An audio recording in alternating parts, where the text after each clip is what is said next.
Kelly with me. Kelly's a very successful real estate builder, and he's done 33 custom houses. Some of these houses are multi-million dollar houses, and he's also a great real estate investor.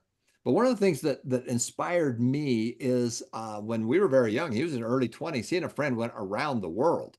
And so one of the concepts we talk about is bucket list first. What is your why? What's on your bucket list? Then you do the 7 steps. The 7 steps are going to fuel it to make it all happen.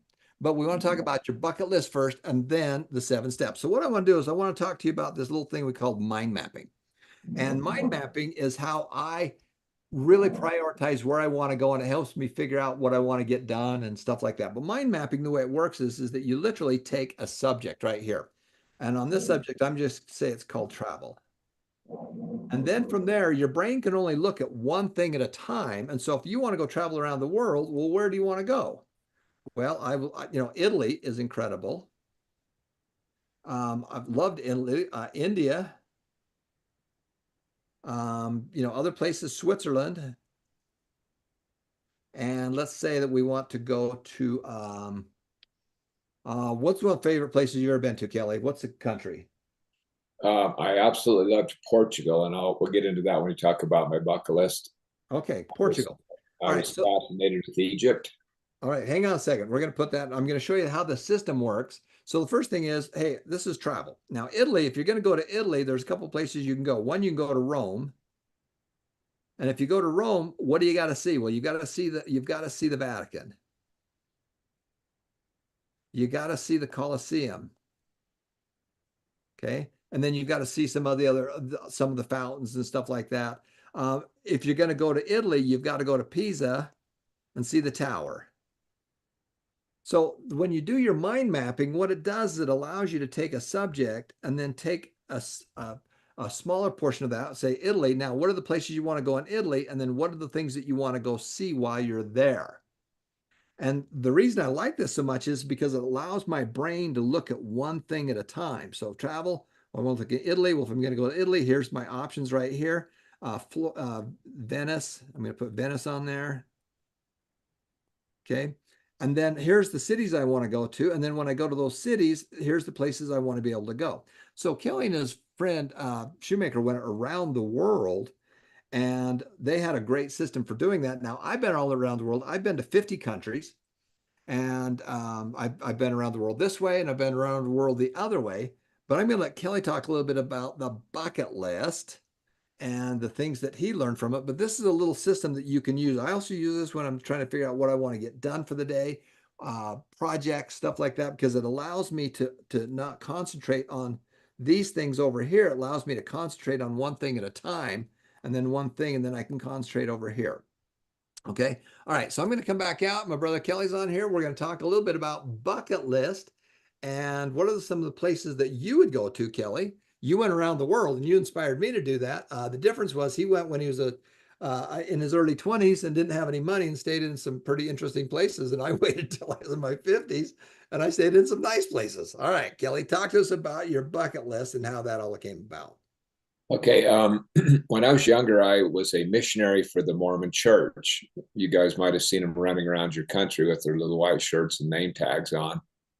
And my mission president, who was the man that was in charge of about 200 of us, I went to the Midwest, to Kansas City and Omaha and places like that.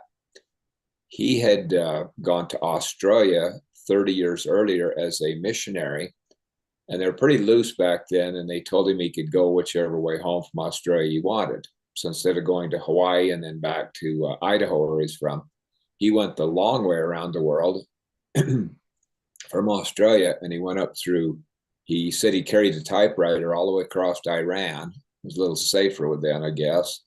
And he went all the way through Europe and all these countries. And when he ended up being our mission, this is when he was 21. And when he was our mission president, he was talking to these guys that worked in the mission office that were also missionaries, and told them, look, you have no commitments in life right now. When you guys get done with your missions this summer, he says, go home and work, save some money. And before you get into school, get a girlfriend, get married, whatever you're doing, go take a trip around the world. There was 3 of them. They were younger than me. I was already home. And one of my friends that had gone to the same mission, his name was Shoemaker. He kept saying, "We need to go around the world like Cook and the other two did." And I says, "I don't want to go around the world." And he says, "No, it'll be fun." I says, "No, that's okay." So I called called Cook and asked him to come over one night. He lived about 15 miles from me, and said, "Can you bring over your 35 millimeter slides?" That's back before you had all these digital cameras where you actually shot it and developed the film. And you shot it through a projector up onto the wall to look at it like a movie screen. And I'm looking at these pictures with my jaw just dropping. Thought, oh my gosh, this is crazy. And he had one where he was out in Giza, Egypt at the pyramids, riding a camel, eating an apple. And I thought, oh, I've got to go do this.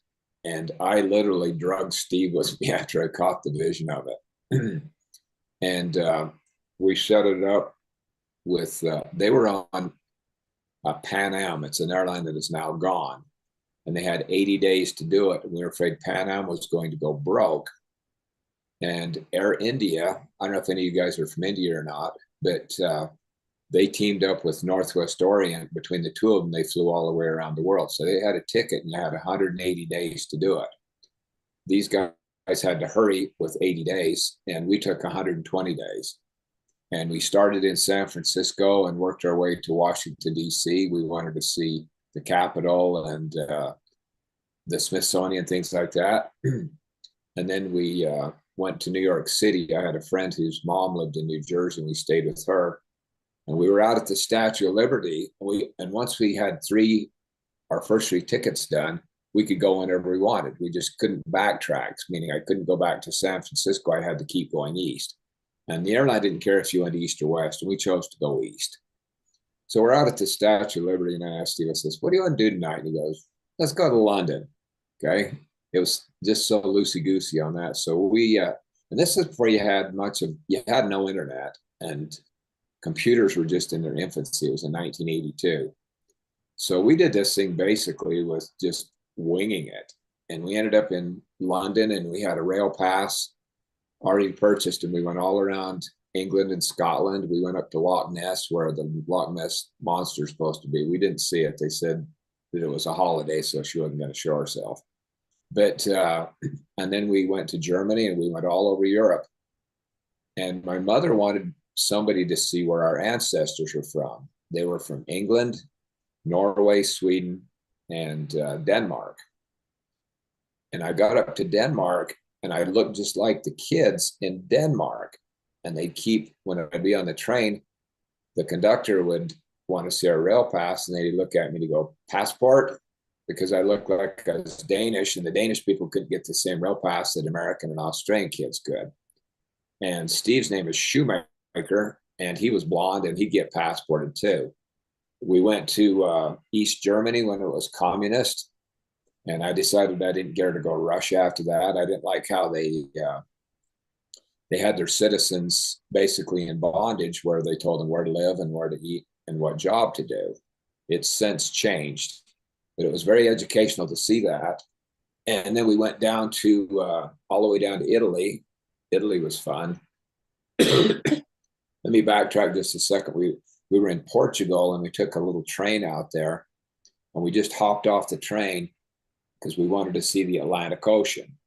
And we went through these very poor projects in Portugal with these big high-rise buildings that were really poor people in them. And they had a little soccer field out there. You guys call it football. And I was taking some pictures, and these kids stopped, and they said, "Are you from National Geographic?" And I said, "No, we're just looking around." And anyway, I got a picture with all these soccer kids. And I asked one of them, I says, "Can you show me how to get to the Atlantic Ocean?"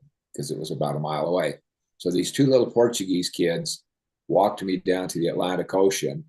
And between the 3 of us, we had 3 languages going on. One of them spoke French, and they learned a second language there. And another one spoke English. So the one that spoke French would ask his friend a question in Portuguese, and then he'd ask it to me in English. And the 3 of us sat there on the coast there watching the sunset go down in Portugal. It was an absolutely fascinating moment to be with these 2 little kids from Portugal. And we worked our way down to Italy, saw Pisa, like Tom said, the Colosseum, all these things. And then we got to Greece, and that was as far as our ticket went, and we flew to Egypt. And we ran around all over Egypt, and I wrote half of a journal on 5 days in Egypt. It was just a crazy place. It was fun. It was just crazy. And then we went to Israel and had Christmas there. And then we flew back to Rome because we were out of our area. These were just tickets from a different airline. We spent New Year's Eve in Rome, and then we flew to India. We just had to go where the flights went. And we ran around all over in India. And there was a little boy that was selling flowers in India. And he didn't have any shoes on. He was filthy dirty. It was at night. And there's an ice cream place there called Narula's. It looked like a Baskin Robbins in America with little pink and white polka dots. And we'd gone into Narula's, and I asked Steve, I said, should we buy that little kid an ice cream? And he goes, go get him. Or he says, yeah. So I motioned the little boy to come inside. He was very poor. And there was a policeman outside that held out his hand, or a security guard, to not let him in because they knew he didn't have money for an ice cream. And Steve says, if you want him, you got to go get him. So I went out and put my arm around him, and the policeman let me bring him in. India at the time, I don't know how it is now, but they had kind of two classes. Either you had some money or you had nothing. And this little boy didn't have anything. And the ice cream store is too expensive for the locals unless you had, you were fairly wealthy. So we stood there at the counter, Steve and I, with my baseball hat on like this. And I ordered the little kid. I said, what do you want? You can have anything you want in here. And he wanted what was called a funky fudge, which was an ice cream cone with chocolate ripple on it. And it touched the heart of these 4 kids that were working there. And my ice cream was about loaded with 4 times as much as it was supposed to be. And he didn't speak English very well. And I finally figured that he sold flowers at night, and then found a corner to sleep in because his father had left him, and his mother sold flowers on the other side of town, just trying to survive. I learned a whole bunch about there's many people that are very poor. So I gave him a 10 rupee bill, and it says, buy yourself some food with it with your mom. And I met him the next night, and he had bought himself a sweatshirt with 6 rupees. And then I guess they spent the rest of it on buying some food. And finally, when I was getting ready to go to Nepal, I met him one last time, and I gave him a 50 rupee bill and said, buy yourself some shoes with this, because he didn't have any shoes. I know he slept in a corner every night, and so did his mother, like a lot of poor people in India. And he gave me a great big hug and took his ring off and wanted me to have it. The only possession this little boy had. And the ring was filthy dirty. And he gave me a big hug, and I says, take care of yourself. Try and make something out of yourself. And I had to leave him. I wanted to bring him home with me, this poor little guy. But I didn't want my girlfriend to say, hi, dear. We've adopted a little boy from India. She might have not quite liked that since I wasn't married to her yet. But I learned all kinds of things from these poor countries. And you just have to have compassion on people that aren't as well off as you are. God loves everybody, or whatever belief you have. And anyway, then we went up to Nepal, and we rented 2 of the 3 motorcycles that they had in Kathmandu and rode them on the road to Tibet to a little town called Dhulakel. We showed up, and these little kids were looking at us with these 2 Suzuki motorcycles, and they'd come up and touch it like maybe a kid in America in the projects would look at a brand new Ferrari or something. They'd never seen a motorcycle. One of them actually touched the muffler and burned his hand. And they said the view is the best of Mount Everest by the soccer fields. So these little kids in Nepal took us sort of this hill, and we climbed up this hill. And it was January, and the Himalayas are usually covered over in January. They don't clear up till May. We had a clear day of the Himalayas, and we stood up on top of this little hill. These little kids from Nepal says, we're mountain Sherpas, you know, because the Sherpas, they can climb anything in uh, over there. They're just very healthy and they've got great lung capacity. So the little teeny one, I gave him my backpack and put it on him. I says, your new name is King Sherpa. And he thought that was the coolest thing he'd ever heard. So these little kids walked us up the hill, and I have pictures of Mount Everest behind me with all these little kids. It's my most cherished picture of that entire trip. It was like being in a fantasy, like I was in a movie. I thought, I cannot actually believe I'm standing here looking at Mount Everest. And Tommy actually got to see Mount Everest. We had different perspectives on it. And we went back to the soccer field, and about 15 of them followed us down there. And I says, you guys want to see how to wheelie a motorcycle? You know, where you raise the front tire off the ground and you gas the throttle. And we took all these little kids for a ride, all 15 of them for rides on these motorcycles. It was a fantastic experience. And then we flew from there to Bangkok and went to Thailand, and spent some time in Thailand. And I found a Dunkin' Donuts that they have in America. I hadn't seen anything Americanized clear since I was in about Rome. I was so excited. I went in there and had a donut. I mean, it's pretty amazing. But some days we go 3 or 4 days without being able to get a shower just because we're on the train, or the places we stayed didn't have any kind of facilities. And after we'd been in Thailand, we went to Hong Kong. We had to go where the flights went. You know, they were all in the northern hemisphere for some strange reason. And so we went into Africa. We had to pay for that ourselves. And we went to Hong Kong, and we were going to go see the Great Wall of China. And I got heat stroke in Bangkok because it was 90 degrees and I'd been up in the Himalayas. So we didn't get to see the Great Wall of China. Steve has since gone back to see it. I haven't been there yet. And after Hong Kong, we went to Japan, and we ran around. We went out to see Mount Everest and rode the bullet trains. And we went into Baskin Robbins in Japan. And these 4 little Japanese girls were just barely high enough on their tiptoes to look over the counter to see the ice cream. So we had an ice cream with these 4 little schoolgirls that are about 6, and they gave me some coupons for free ice cream. So I gave them to these little girls in Japan. I absolutely love little kids. They were the greatest. They're so sweet. And so many people around the world have hardships. I know this. And then we ended up in Hawaii for our very last day. And then we flew from Hawaii back home, and we get home and it's 12 degrees and snow all over. It's quite shocking because I hadn't seen snow since I was in Austria. But I learned a whole bunch about it. I wrote in my journal every day and took all kinds of pictures, and I'm just now finishing this book from going around the world. I did it once before for my mother before she passed away, but digital pictures were very expensive, so I only put 6 pictures in there. The new book has got over 1,000 pictures of where we went. But it taught me a lot about life, and I've been very compassionate. I was compassionate before, but I'm even more compassionate to help others in life.